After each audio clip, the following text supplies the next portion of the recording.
जी अस्सलाम वालेकुम। अच्छा, अब हमने करना है कि किस तरह से हम डाउनलोड कर चुके हैं एसक्यूएल सर्वर, और अब हमने देखना है कि हमने कैसे इंस्टॉल करना है डेटाबेस इंजन, एसएसएमएस को देखना है, और फिर हमने कॉन्फ़िगरेशन मैनेजर को भी देखना है। तो मेरे पास मैं दो फाइल्स मैंने डाउनलोड की हैं। एक आईएसओ फाइल है जो कि डेटाबेस इंजन है, और एक एसएसएमएस है जो कि 18.8 वर्जन है इसका। तो सबसे पहले मैं 18.8 वाला जो वर्जन है एसएसएमएस जो है वो इंस्टॉल करता हूँ। तो इसके अंदर कोई इतना ख़ास कुछ बताने वाला नहीं है। ये बेसिकली एक विज़िट हमें दिखाएगा, एक लोकेशन में बताएगा, हम उस लोकेशन पे ये इंस्टॉल कर देंगे। ये बस एक दफ़ा इसकी विंडो खुल जाए, मैं फिर ये आपको सिर्फ ये दिखाना चाहता हूँ कि किस तरह से इसको करना है।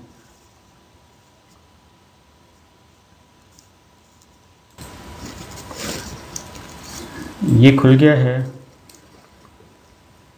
यहाँ पे हमने इसको पाथ देना एक सी में, इसको आप कर लीजिएगा।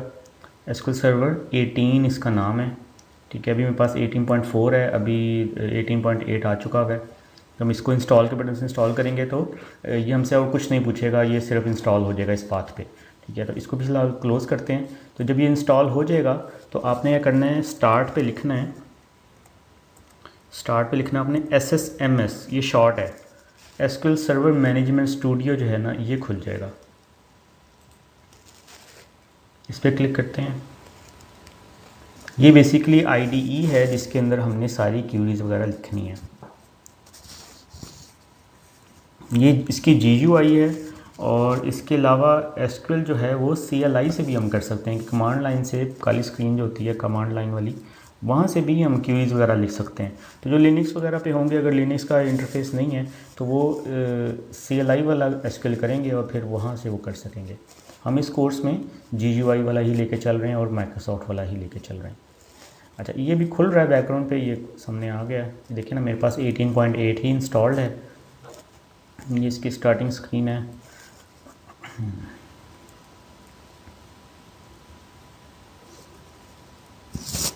अच्छा, ये खुल गया है। इसकी ये स्क्रीन इस तरह से नज़र आती है। यहाँ पे साइड पे ऑब्जेक्ट एक्सप्लोरर आ रहा है, और फिर न्यू क्यूरी विंडो है। इसको हम यहाँ से कनेक्ट करते हैं। राइट क्लिक किया, कनेक्ट पे फर्स्ट क्लिक किया, और डेटाबेस इंजन हमने सेलेक्ट करना है। डेटाबेस इंजन पे जाएंगे तो वो हमसे पूछता है कि किसके साथ आपने कनेक्ट करना चाह रहे हैं। तो हमारे पास ये जिसके साथ हमने कनेक्ट करना है वो भी हमने इंस्टॉल नहीं किया। बेसिकली ये मैंने आपको यहाँ से स्टार्ट इसलिए किया कि अब हमने वो चीज़ इंस्टॉल करनी है जो यहाँ पे लिखा हुआ आ रहा है। ये मेरी ऑनलाइन एक वेबसाइट है, उसका है। इसके अलावा ये और भी हैं जो मैंने कभी कनेक्ट किए होंगे, वो हैं। तो हमने ये करना है कि यहाँ पे जिस चीज़ के साथ कनेक्ट करना है, अभी हमने वो इंजन एक है उसको इंस्टॉल करना है अभी। तो हम इसको कैंसिल करते हैं, इसको SSMS को जो है क्लोज़ करते हैं।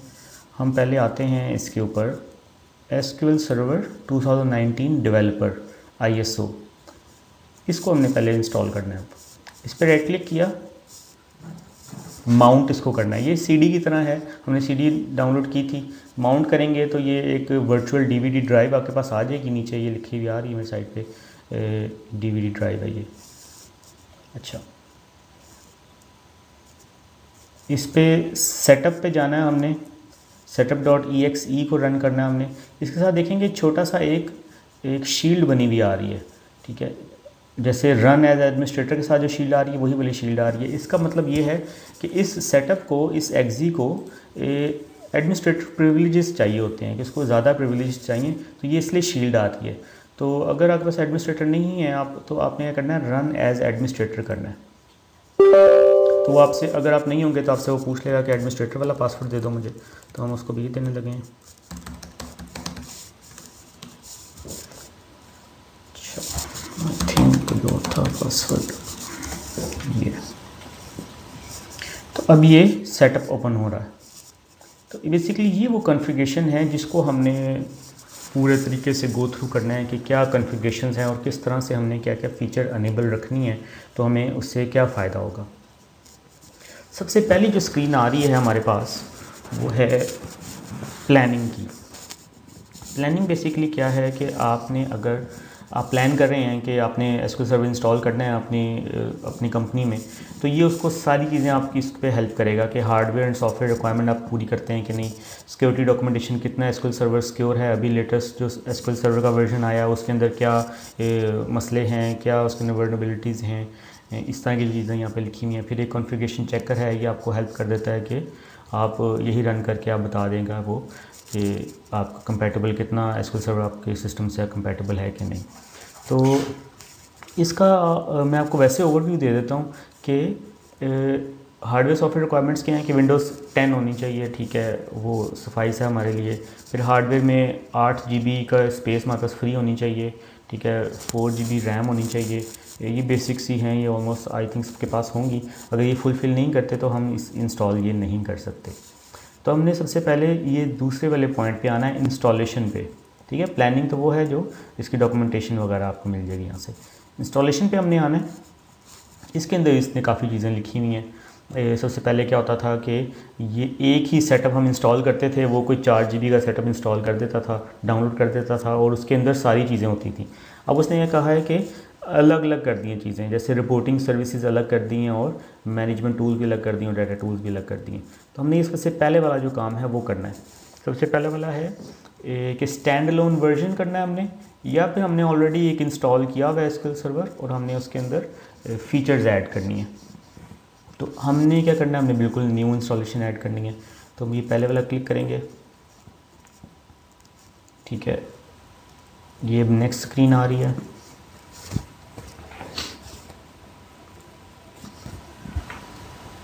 इसके लिए वो क्या करेगा कि कुछ चीज़ें इसके इंस्टॉल करेगा, मतलब हमें दिखाने से पहले भी कुछ चीज़ें इंस्टॉल करेगा वो, ठीक है। ये ग्लोबल रूल्स पहले चल रहे हैं। ये कह रहा है कि आपने प्रॉपर तरीके से आपके पास प्रिविलेजेस थे कि नहीं, उस तरह की जो चीज़ें हैं वो सारी वो गो थ्रू कर रहा है। प्रोडक्ट की अपडेट्स तो नहीं आई हुई, तो ये मैंने अभी रिसेंटली डाउनलोड किया तो कोई अपडेट अभी तक नहीं आई, ठीक है। अब ये जो सेटअप को इंस्टॉल करने के लिए दिखाने के लिए भी कुछ इसको इंस्टॉल करनी पड़ी चीज़ें, ये वो कर रहा है अभी फ़िलहाल। बात स्टार्ट होती है इंस्टॉल रूल से। तो इंस्टॉल रूल्स पे आया है, तो अभी तक तो हमने इसको कुछ बताया ही नहीं कि क्या इंस्टॉल करना है। तो उसने फिर भी कुछ एक 2-3 चीज़ें उसने पास की हैं। उसने कहा है कि डोमेन कंट्रोलर इंस्टॉल्ड है, कहता है हाँ जी पास्ट। और फिर ये कंसिस्टेंसी वैलिडेशन है, वो कहता है पास्ट। फायरवॉल हमें तंग कर रही है, वो कहता है वार्निंग, इसके ऊपर वार्निंग दे रहा है वो। और एक मैंने 2019 का CTP वर्जन मैंने अपने कंप्यूटर पे इंस्टॉल किया हुआ है, ये प्रीव्यू वर्जन है, ये आपके पास नहीं आ रहा होगा।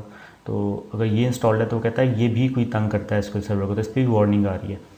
वार्निंग जो होती है वो हम इग्नोर कर सकते हैं, वो वार्निंग्स हैं। जो फेलियर है, अगर यहाँ पे फेल लिखा आता तो ये नेक्स्ट पे हम नहीं जा सकते, नेक्स्ट ऑफ होगा, हमें वो फेलियर वाला जो है वो रिजॉल्व करना पड़ेगा। वो रिजॉल्व कैसे होगा, वो ये लिंक की तरह नज़र आ रहा है ना वार्निंग, फेलियर भी लिंक की तरह आएगा। उस पर क्लिक करेंगे तो उसने उसका हल बताया होगा कि क्या करना है, तो उसका हल भी वहीं पे लिखा हुआ आ रहा होगा। तो फायरवॉल अभी फ़िलहाल हमें वार्निंग पे कह रहा है कि इसके बगैर हम जा सकते हैं आगे। नेक्स्ट पे करते हैं।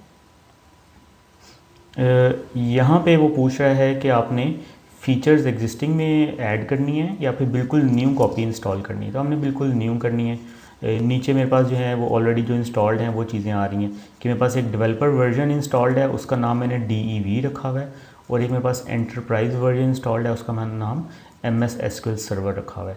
तो एक 14 है, 2017 का वर्जन एंटरप्राइज है मेरे पास, और 2019 का वर्जन मेरे पास डेवलपर है। तो ये मेरे पास ऑलरेडी है, मैं इसमें फ़ीचर्स ऐड नहीं करनी, मैंने बिल्कुल न्यू इंस्टॉलेशन करनी है। सो सबसे पहले वाला क्लिक करना है, नेक्स्ट दबाया। हम क्योंकि डेवलपर एडिशन पे हैं तो इसको की जो है वो रिक्वायर्ड नहीं है, बिल्कुल फ्री है। एडिशन यहाँ से हमने सेलेक्ट किया, नेक्स्ट पे गए। ये कुछ इसके टर्म्स एंड लाइसेंस हैं। ये बेसिकली यही बता रहा है कि आपने इसको नॉन प्रोडक्शन यूज़ के लिए नहीं करना, और इसको इलीगली हम इसको कमर्शियल यूज़ भी नहीं कर सकते। इस तरह की चीज़ें हैं। इसको हम एक्सेप्ट करते हैं लाइसेंस को, नेक्स्ट पे जाते हैं।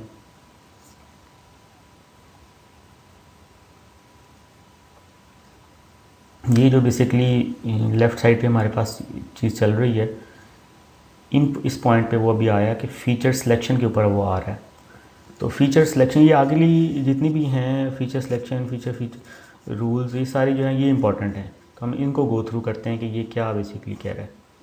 तो हमने इस कोर्स में क्या करना है कि इस कोर्स में हमने एसक्यूएल सर्वर इंजन सेलेक्ट करना है। इसको मैं फुल स्क्रीन कर लेता हूँ। ये SQL server database engine services select करना है, टिक किया इसको। रेप्लिकेशन में फ़िलहाल अभी नहीं करनी, मशीन लर्निंग भी हमने नहीं करनी, ठीक है। फुल टेक्स्ट सिमेंटिक्स जो है वो हम कर सकते हैं, ये सर्च वगैरह के लिए यूज़ होता है। डाटा क्वालिटी सर्विसेज हम नहीं करेंगे अभी, पॉली बेस क्यूरी वगैरह भी नहीं करेंगे, ठीक है। उसके रिलेटेड फिर जावा है वो भी नहीं करेंगे। एनालिसिस सर्विसेज है ये भी हम नहीं करेंगे।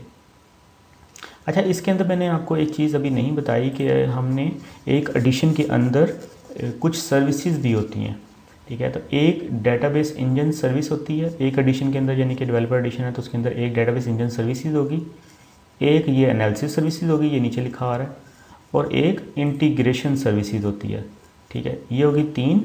और चौथी होती है रिपोर्टिंग सर्विसेज। रिपोर्टिंग सर्विसेज उसने उसका सेटअप बिल्कुल अलग कर दिया, वो उसके अंदर शामिल ही नहीं है, ठीक है, वो उसने सेपरेट कर दिया हुआ है। तो इनमें होता क्या है कि इंजन सर्विसेज में बेसिकली सारी क्यूरीज और डेटाबेस सारी मेंटेन हो रही है, टेबल सारे यहाँ पे बने होंगे। जो एनालिसिस सर्विसेज है उसमें क्या है कि अगर हमने किसी डाटा के ऊपर कोई टास्क परफॉर्म करना है, कोई एनालिसिस करना है उसके ऊपर, कि लेट्स से कोई नादरा का डाटा है, बहुत बड़ा डाटा है, उसके ऊपर हमने कोई एनालिसिस करना है, इसके अंदर क्यूब्स वगैरह बन जाते हैं, फैक्ट टेबल बन सकते हैं।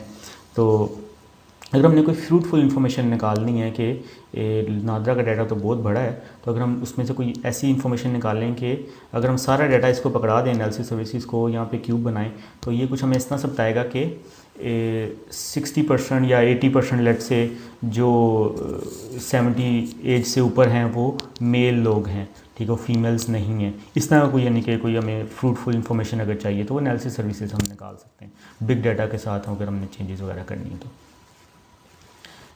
ये हम नहीं करेंगे। इसके अलावा फिर जो इंटीग्रेशन सर्विसेज हैं वो क्या होती हैं कि हमने एक्सट्रैक्ट ट्रांसफॉर्म लोड का जो काम करना है वो इंटीग्रेशन सर्विसेज से करना है। SSIS इसको शॉर्ट में बोलते हैं, एसक्यूएल सर्वर इंटीग्रेशन सर्विसेज। तो एक्सट्रैक्ट ट्रांसफॉर्म लोड ETL वो सारे काम इसमें होंगे कि एक लेट्स से ओरेकल से डाटा निकाल के आपने एसक्यूएल सर्वर में डालना है, तो हम उसके लिए ETL लिखते हैं। तो ETL के अंदर वो सारा प्रोसेस होता है, किस तरह से वो एक जगह से डाटा निकलता है और किस तरह से ट्रांसफॉर्म होता है, कोई रूल लगाते हैं उसके ऊपर आप, उसके बाद फिर वो एक हमारे एसक्यूएल सर्वर में आ जाएगा। या फिर टेक्स्ट फाइल से आपने डाउनलोड करनी है चीज़, टेक्स्ट फाइल में किसी पाथ में पड़ी हुई है, वहाँ से आपने निकालना है डाटा, FTP से डाटा निकालना है, वो भी सारा इंटीग्रेशन सर्विसेज से ही हो सकता है। और फिर रिपोर्टिंग सर्विसेज अब यहाँ पे नहीं है। रिपोर्टिंग सर्विसेज बेसिकली जैसे ओरेकल के अंदर क्रिस्टल रिपोर्ट्स है, क्रिस्टल रिपोर्ट काफ़ी एक मशहूर एक है प्रोडक्ट है, आपने शायद उसका नाम सुना हो। तो उसका कंपेटिटर जो है या उसका इक्विवेलेंट जो है माइक्रोसॉफ्ट की दुनिया में वो एसक्यूएल सर्वर रिपोर्टिंग सर्विसेज है, SSRS। तो उसके अंदर हम क्या करते हैं कि बेसिकली एक ग्राफिक व्यू उसका दिया हुआ है उसने, वहाँ पे हम कॉलम ऐड करते हैं रन टाइम पे, तो हमारी एक प्यारी सी रिपोर्ट बन जाती है, ग्राफ भी होते हैं तो वो अपडेट हो जाते हैं। इस तरह की जो चीज़ है वो SSRS में होती है। तो हम क्या करेंगे, यहाँ से इंजन सर्विसेज करेंगे, एप्लीकेशन नहीं करेंगे, मशीन लर्निंग नहीं करनी, फुल टेक्स्ट सेलेक्ट किया हमने। इधर से अब शेड फीचर्स आ रही है। ये शेड फीचर्स वो हैं जो कि हमारे सारे जितने भी हमने इंस्टेंस किए होंगे सब में आ जाएगी। अच्छा, इंस्टेंस का वर्ड मैंने बोला है कि हम जब भी एक एसक्यूएल सर्वर इंस्टॉल करते हैं तो हम उसका एक नाम देते हैं। अभी क्या होता है कि लेट्स से मैं आपको VLC की एग्जांपल देता हूँ कि लेट्स से हमने VLC किया है 2010 का वर्जन, लेट्स से VLC का कर लिया, तो अगर 2019 भी आया है तो हम जब 2019 करते हैं तो वो ओवरराइट हो जाता है उसके ऊपर ही, ठीक है। वो 2010 ख़त्म हो जाएगा और 2019 के बाद लेटेस्ट वर्जन आ जाएगा, और फिर वो जब वो इंस्टॉल हो जाता है तो वो एक जगह पड़ा रहता है। लेकिन एसक्यूएल सर्वर क्या करता है कि हम मल्टीपल एक तो कर सकते हैं इंस्टॉलेशन, कि हम 2010 भी कर लेंगे, हम 2020 भी कर लेंगे, 19 भी कर लेंगे, सारा कुछ इकट्ठा भी कर सकते हैं और सारे अलग अलग चलते रहेंगे। तो लेकिन वो कहता है कि साथ में इसका अपने नाम भी रखना है, ठीक है। अगर हम 2019 करते हैं तो कहता है इसका एक नाम रख दो, आप इंस्टॉलेशन का एक नाम रखो, तो उसको वो इंस्टेंस बोलता है कि एक इंस्टेंस का नाम आपने रखना है। तो वो भी अभी आगे एक स्लाइड में वो भी चीज़ आ रही है, वो भी देखेंगे।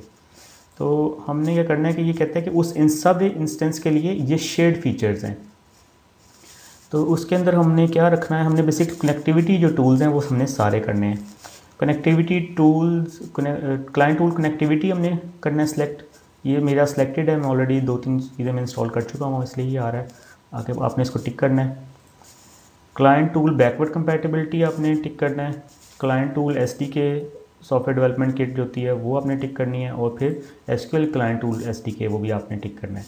ठीक है, ये डिस्ट्रीब्यूटेड जो रिप्ले कंट्रोलर है ये भी हमें फ्यूचर में ज़रूरत पड़ेगी, इसको जब पड़ेगी तो हम इसको इंस्टॉल कर लेंगे, अभी फ़िलहाल इसकी ज़रूरत नहीं है हमें, तो अभी हम इतना ही करेंगे।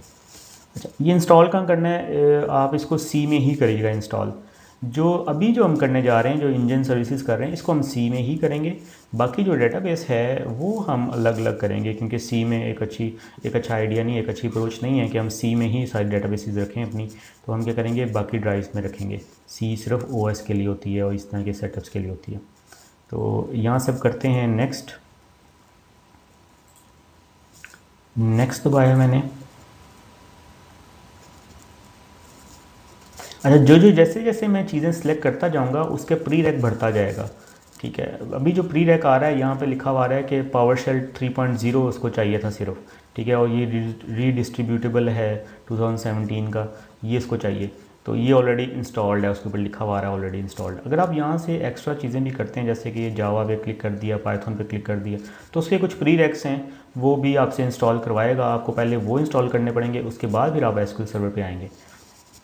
ठीक है, तो अच्छा, ये नेक्स्ट पे आया है फ़ीचर सिलेक्शन हमने किया था, फ़ीचर रूल्स पे वो आया और उसमें आगे चला गया। इससे रूल्स पे क्या था कि हमने जो चीज़ें सेलेक्ट की हैं उसने वो पास किया है, उसने देखा है कि जो कुछ हमने इंस्टॉल किया इसका प्री रैक इंस्टॉल्ड है कि नहीं, और ये हम कर भी सकते हैं कि नहीं। तो उसने सारा गो थ्रू में कर दिया और उसको उसने स्किप ही कर दिया। फिर ये सारा कुछ ग्रीन होगा यहाँ पे। अगर आपको कुछ रेड है तो आपको यहाँ पे वो स्टॉप कर देगा, फिर आप पहले इंस्टॉल करेंगे वो चीज़। इंस्टॉल इंस्टेंस कॉन्फ़िगरेशन अब आई है स्लाइड। यहाँ पे ना दो तरह के एक चीज़ आ रही है हमारे पास, एक है डिफ़ॉल्ट इंस्टेंस और एक है नेम्ड इंस्टेंस। डिफ़ॉल्ट इंस्टेंस जब भी हम क्लिक करते हैं तो वो यहाँ पे लिख देगा MS SQL सर्वर। ठीक है, ये हम डिफ़ॉल्ट इंस्टेंस जो है वो एक मशीन के ऊपर एक ही कर सकते हैं। ठीक है, ये एक से ज़्यादा नहीं हो सकता। नेम्ड इंस्टेंस में हमें अपनी मर्ज़ी का नाम रखना होता है। लेट्स से हम यहाँ पर लिख देते हैं डेवलपर वर्जन कर रहे हैं, तो नीचे वो खुद ही लिख देगा। नेम्ड इंस्टेंस पे हमने एक बार डेव लिखा है, तो अब हम नेम्ड इंस्टेंस अपनी मर्ज़ी के जितने मर्ज़ी कर सकते हैं। कि एक हमने कर दिया 2019 का डेव वर्जन, और लेट से एक और हमने वर्जन करना है 2017 कर लेते हैं, उसका कोई और नाम रखेंगे हम। इस तरह 2016 करना है तो उसका कोई और नाम रखेंगे। इस तरह से नीचे जो आ रहे हैं लिखे हुए, ये ऑलरेडी मेरे पास इंस्टॉल्ड हैं, ये वो दिखा रहा है कि आपके पास ऑलरेडी डेव के नाम से भी एक इंस्टॉल्ड है। इसका नाम हम कुछ और रख देते हैं, इसका नाम हम DG रख देते हैं। अच्छा, नेक्स्ट पे आते हैं। नेक्स्ट स्लाइड है जी सर्वर कॉन्फ़िगरेशन। ठीक है, अभी हमने इंस्टेंस कॉन्फ़िगरेशन कर ली है, फीचर सिलेक्शन भी कर लिया हमने, अब हम सर्वर कॉन्फ़िगरेशन पे आ रहे हैं।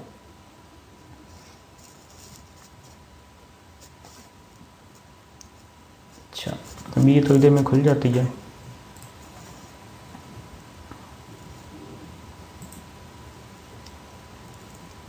अच्छा सॉरी, मैंने ना बैक का बटन दबा दिया था, नेक्स्ट दबाना था।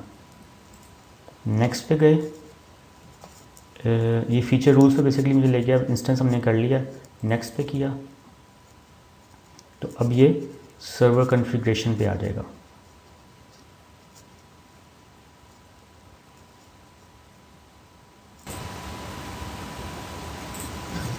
ये सर्वर कॉन्फ़िगरेशन पे आ गया। इसके अंदर ऊपर दो टैब्स आ रहे हैं, एक कोलेक्शन का आ रहा है और एक सर्विस अकाउंट्स का आ रहा है। बेसिकली यहाँ पे क्या कहता है कि वो जैसे मैंने आपको बताया था कि 4 सर्विसेज हैं, इंजन सर्विसेज हैं, SQL वो SSRS है, SSIS है और SSAS है। तो इसके अलावा यहाँ पे और भी हैं, वो तो मैं आपको इंपॉर्टेंट बताई थी। एक SQL सर्वर एजेंट भी होता है, ये सर्विस भी है। फिर SQL सर्वर का जो फुल टेक्स्ट था वो भी, उसकी भी एक सर्विस है, और ब्राउज़र की भी एक अपनी सर्विस है। तो कहते हैं कि इनको आप किसी और अकाउंट से चला सकते हैं। ठीक है, अभी क्या लिखा रहा है, एंटी सर्विस और SQL एजेंट $DG। ठीक है, ये दूसरा क्या रहा है, MS SQL $DG। ये फेक यूज़र्स हैं, ये एग्जिस्ट नहीं करते, ये डमी यूज़र हैं, इसके अपने काम के लिए।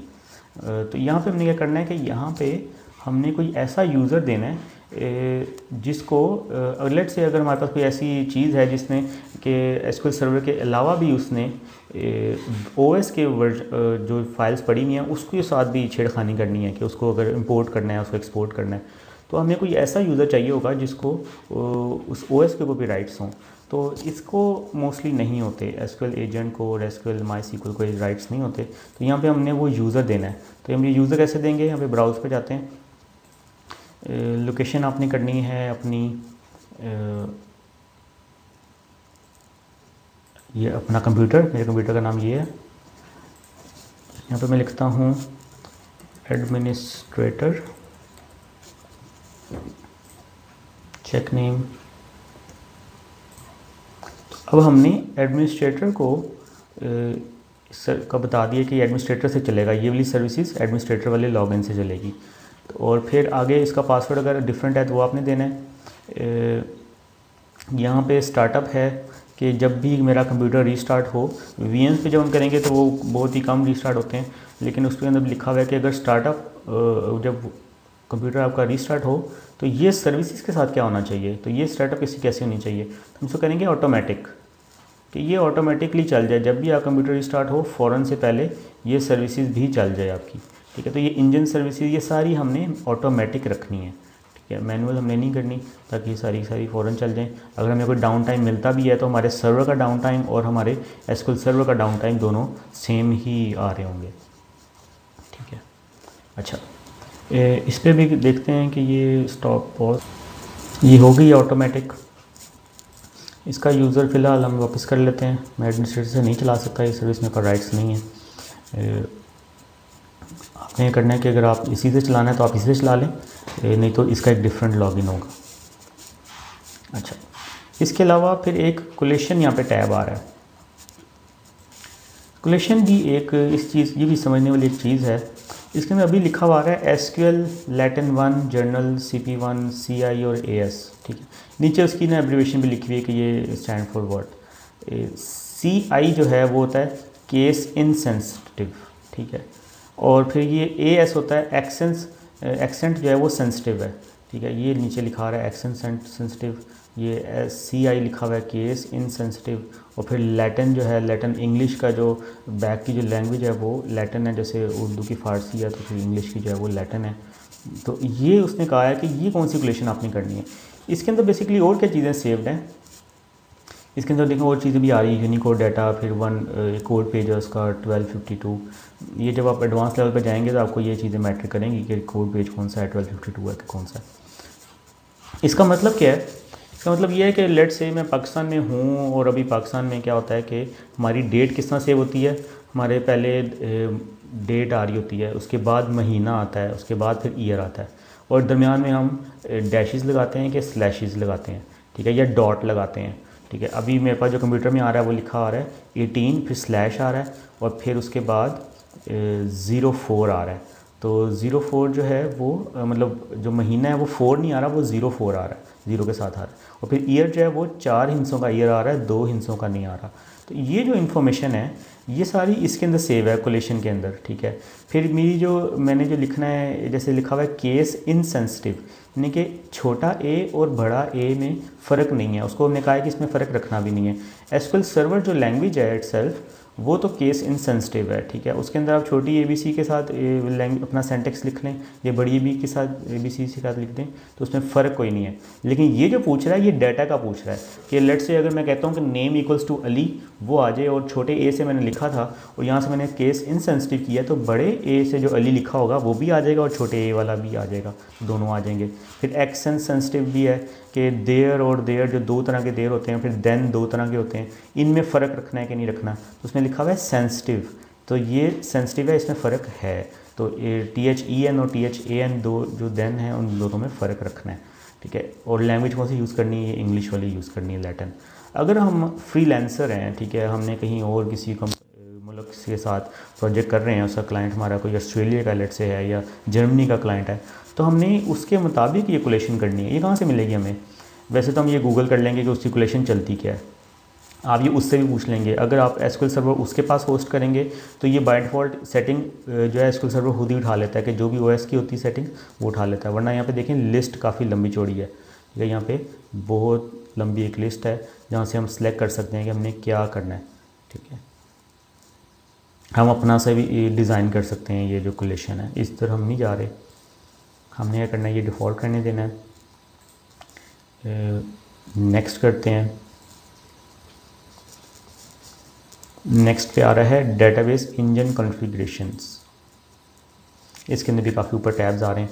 अच्छा, नीचे सबसे पहले यहाँ पे आते हैं हम सर्वर कॉन्फ़िगरेशन के ऊपर। सर्वर कॉन्फ़िगरेशन जो है उसके अंदर वो एक चीज़ पूछ रहा है कि ऑथेंटिकेशन मोड जो है ना वो मुझे बता दो। तो एक है विंडोज़ ऑथेंटिकेशन मोड और दूसरा आ रहा है मिक्स मोड। उसके अंदर एसक्यूएल सर्वर ऑथेंटिकेशन और विंडोज़ ऑथेंटिकेशन दोनों है, ठीक है। अब इसमें क्या फ़र्क है, बेसिकली एसक्यूएल सर्वर ऑथेंटिकेशन क्या है कि लेट से मैं आपको एग्जांपल देता हूँ कि लेट से हम एक अपना पोर्टल बनाते हैं। हम अपना पोर्टल बनाते हैं, अपनी खुद वेबसाइट डिज़ाइन करते हैं, उसके अंदर हम एक यूज़र नेम पासवर्ड का सिस्टम रखते हैं, ठीक है। तो अब जो जिसने भी मेरे पोर्टल के अंदर आना है वो मेरा यूज़र नेम पासवर्ड रखेगा जो मैंने उसको दिया हुआ है, उसी से फिर वो अपने पोर्टल मेरे वाले पोर्टल में आ सकता है। तो इस तरह एसक्यूएल सर्वर ने भी अपनी ऑथेंटिकेशन बनाई हुई है। वो यूज़र सारे एसक्यूएल सर्वर के अंदर से बनते हैं, तो उसका पासवर्ड भी एसक्यूएल सर्वर खुद से मैनेज करता है। तो कह रहा है कि आपने कौन सा मोड रखना है, एसक्यूएल सर्वर ऑथेंटिकेशन या विंडोज़ ऑथेंटिकेशन। तो हम करेंगे मिक्स्ड मोड ऑथेंटिकेशन, दोनों में चाहिए। विंडोज़ का कौन सा है, जो हम जिससे एंटी लॉगिन से जो आए हैं हम, जो जिससे मैंने अपना कंप्यूटर ऑन किया था वो विंडोज़ का है, और दूसरा जो एसक्यूएल सर्वर में कहते हैं दोनों ही हमें चाहिए। जब हम ये दोनों कहते हैं कि दोनों चाहिए, तो नीचे आप देखेंगे कि एक चीज़ ऑन हो रही है, ये जो पासवर्ड वाला है ये फील्ड ऑन हो जाती है, विंडोज़ पे नहीं है, मिक्स मोड पे ऑन हो जाती है। तो ये कह रहा है कि एक SA का लॉगिन बना हुआ है, SA, ये यहाँ पे मेरा कर्सर आ रहा है, SA सिस्टम एडमिनिस्ट्रेटर, ये एक उसने यूज़र नेम खुद ही बना दिया हुआ है, ठीक है। वो कहता है SA का लॉगिन मैंने बनाया हुआ है, इसका पासवर्ड जो है ना वो रख दो आप। तो इसका हम पासवर्ड को आसान से रख लेते हैं फ़िलहाल इसको, लेकिन इस पर कम्प्लेक्सिटी पूरी रखनी है क्योंकि ये इसके बगैर हम नहीं आगे जा सकते। एक बड़ा होना चाहिए कैरेक्टर, एक छोटा, एक स्पेशल और एक न्यूमेरिक होना चाहिए, और टोटल जो मिनिमम है वो 6 कैरेक्टर्स होने चाहिए। तो फ़िलहाल मैं इस पर रख रहा हूँ पाकिस्तान ECAPS में @123, इसलिए आसान रख रहा हूँ ताकि हमें ये याद रहे। ये अगर आप भूल गए पासवर्ड तो आप अपने ही एसक्यूएल सर्वर से लॉक आउट हो जाएंगे। थर्ड पार्टी आपको टूल्स मिल जाएंगे नेट से जो कि क्रैक कर लेते हैं पासवर्ड, लेकिन कोई ऑथेंटिक वे नहीं होगा, फिर भी हो सकता है कि ये ना हो रिकवर, तो इसको आपने भूलना नहीं है। तो जस्ट फॉर सेफ्टी हम क्या करेंगे कि नीचे ऐड करंट यूज़र भी कर लेते हैं। ऐड करंट यूज़र क्या होगा कि ये विंडोज ऑथेंटिकेशन वाला यूज़र है वो भी ऐड हो जाएगा।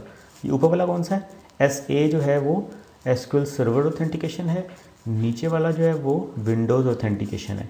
तो हम यहाँ पे मैंने किया ऐड करंट यूज़र, तो ये मेरा एडमिनिस्ट्रेटर वाला लॉगिन जो है जिससे भी मैंने अपना एसक्यूएल सर्वर का सेटअप चलाया था ये वो ऐड होने जा रहा है। ये देखें मेरी मशीन का नेम है और /एडमिनिस्ट्रेटर, तो ये ऐड हो गया। ये अब 2 लॉगिन मेरे पास आ गए हैं। अब मैं विंडोज़ से भी जा सकता हूँ एडमिनिस्ट्रेटर के साथ, और मैं अपने SA के लॉगिन से भी जा सकता हूँ इसके अंदर, ठीक है। इसके अलावा कोई और हमने ऐड करना है तो मेरे पास अपना बनाया हुआ विंडोज़ का, तो वो यहाँ से हम ऐड भी कर सकते हैं। ऊपर हम चलते हैं, ये था ऑथेंटिकेशन मोड, ये हमने मिक्स मोड ही रखना है। डाटा डायरेक्टरीज़ पे आते हैं। ये बेसिकली एक कॉन्फ़िगरेशन है कि हमने जब भी डाटा सेव करना है तो उसकी बाय डिफ़ॉल्ट जो पाथ है वो क्या है। अभी हमने C में इंस्टॉल किया था तो ये C की सारी चीज़ें बता रहा है, हमने ये C में नहीं रखनी चीज़ें, हमने इसकी जो डाटा रूट डायरेक्टरी है वो चेंज कर देनी है, ठीक है। वो डिफरेंट होनी चाहिए। कोई यूज़र डेटाबेस डायरेक्टरी कि हमने डेटाबेस जो है वो कहाँ पे रखनी है, वो कोई डिफरेंट होगी, C से अलग कोई हमने रखनी है। लॉग फाइल जो होती हैं डेटाबेस के साथ ही लॉग फाइल्स होती हैं कुछ, ये दोनों सेम ही चीज़ है। लॉग फाइल्स और डाटा फाइल्स हैं हम दोनों सेपरेट कहीं और रखेंगे। बैकअप डायरेक्टरी, अच्छा बैकअप डायरेक्टरी जो है वो भी पूछता है कि ये आपने कहाँ पे रखनी है। ये टेम्प्रेरी बैकअप का होगा, मोस्टली हम बैकअप क्या करते हैं कि सेम मशीन पे करते ही नहीं है बैकअप, वो टेम्प्रेरी बैकअप वहाँ पे होगा, वहाँ से उठा के किसी और मशीन पे जा रहा होगा बैकअप। तो ये उसकी डिफ़ॉल्ट है। वैसे हम क्या कर सकते हैं, अगर लेट से हम यहाँ पे कोई लिख भी दिया है, कोई D ड्राइव लिख दी है, कोई E ड्राइव का पाथ लिख दिया हमने, तो हम जब भी डेटाबेस एक नई बनाते हैं तो वो तब भी हमसे पूछता ही है कि आपने कहाँ पे रखनी है। तो ये सिर्फ एक जर्नल उसने पूछ लिया कि नेक्स्ट टाइम हमें बताना नहीं पड़ेगा उसको। अगले पे आते हैं टेम्प डीबी। टेम्प डीबी एक बहुत ज़बरदस्त किस्म की सेटिंग्स है जो कि इसने अब सेटअप में ही डाल दी हैं।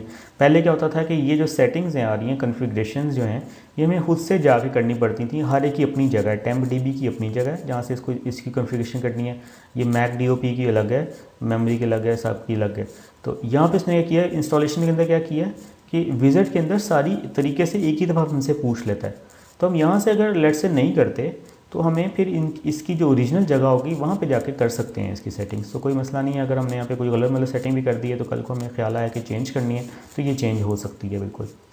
अच्छा, टेम्प डीबी जो है इसका वो पूछ रहा है कि टेम्प डीबी की डाटा फाइल्स के साथ क्या करना है और टेम्प डीबी की लॉग फाइल्स के साथ क्या करना है, कहाँ पे रखनी है और इसका साइज़ क्या होना चाहिए।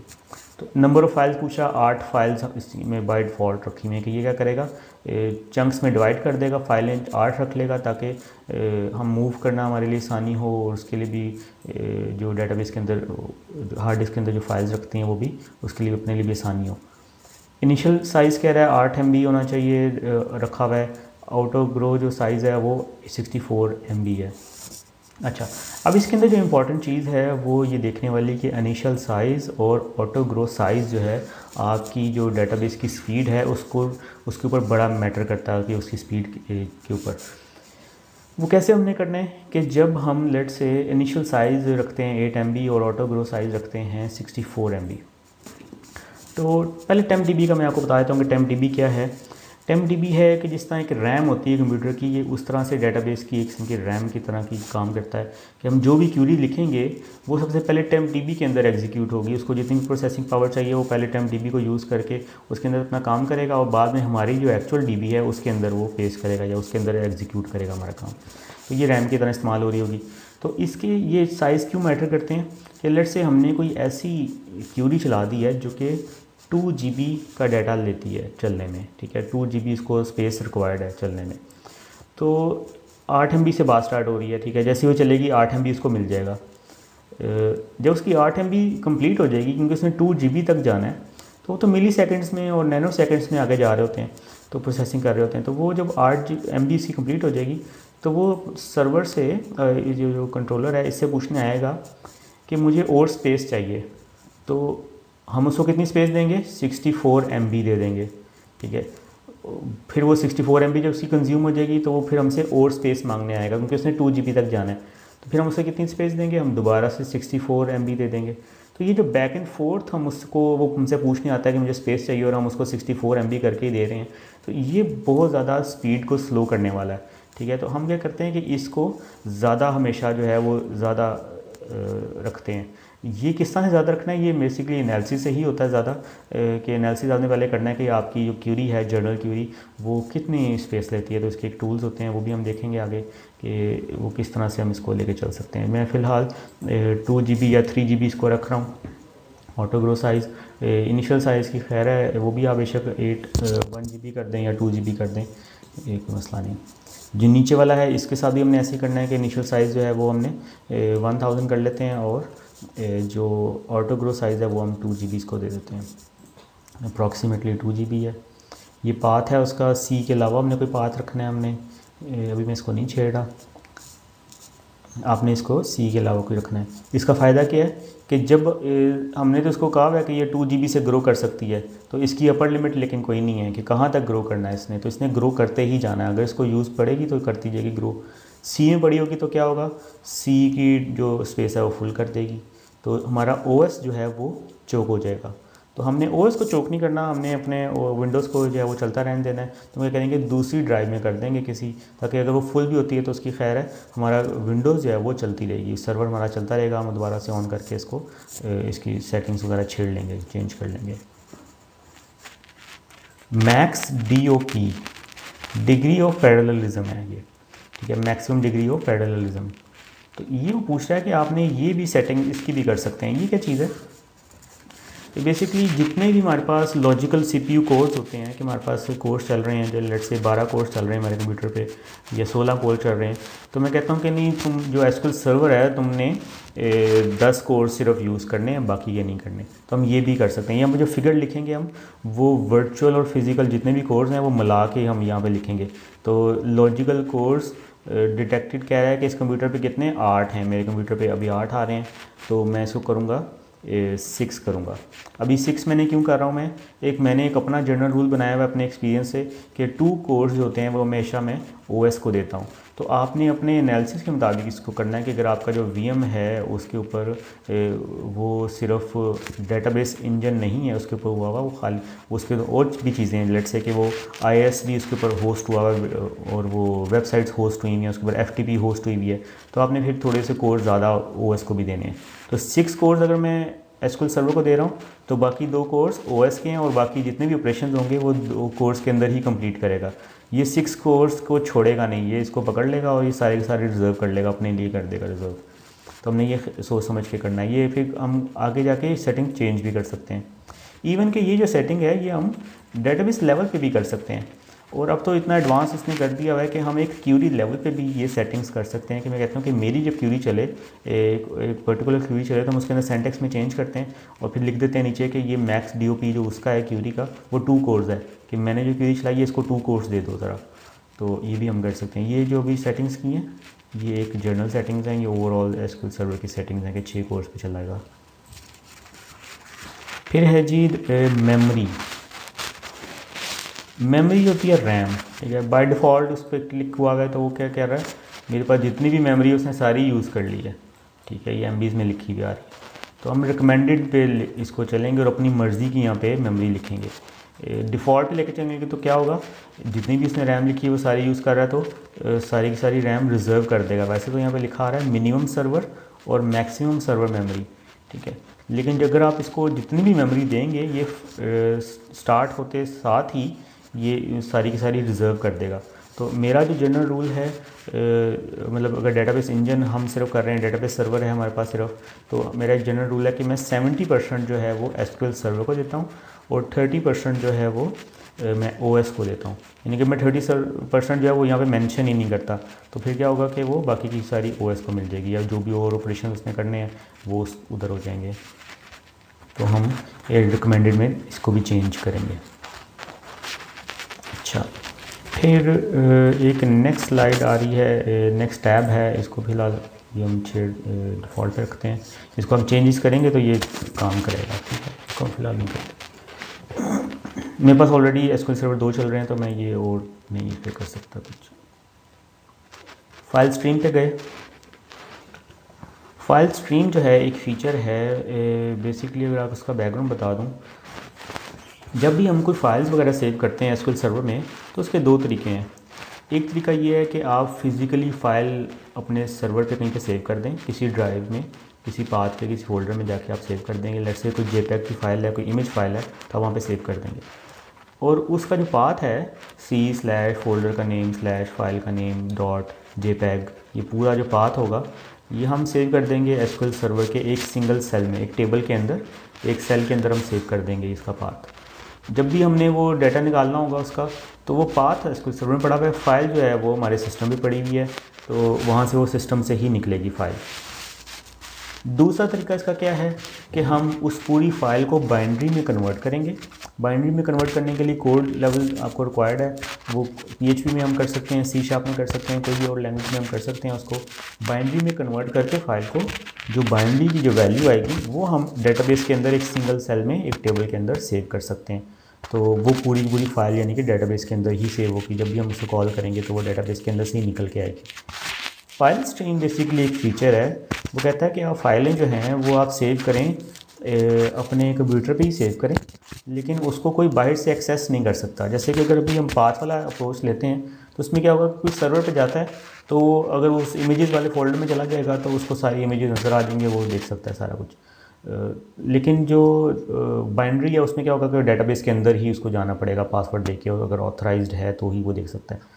फाइल स्ट्रीम में ये है कि हम जो फंक्शनैलिटी है विंडोज़ की, जो NTFS जो उसका फ़ाइल सिस्टम है, उसकी जो कैपेबिलिटी है, कितना वो फास्ट सिस्टम है, जल्दी से फाइलें निकाल के ले आता है, तो उसी को यूज़ करेंगे हम, उसी की कैपेबिलिटीज़ को यूज़ करेंगे, लेकिन SQL सर्वर के थ्रू करेंगे।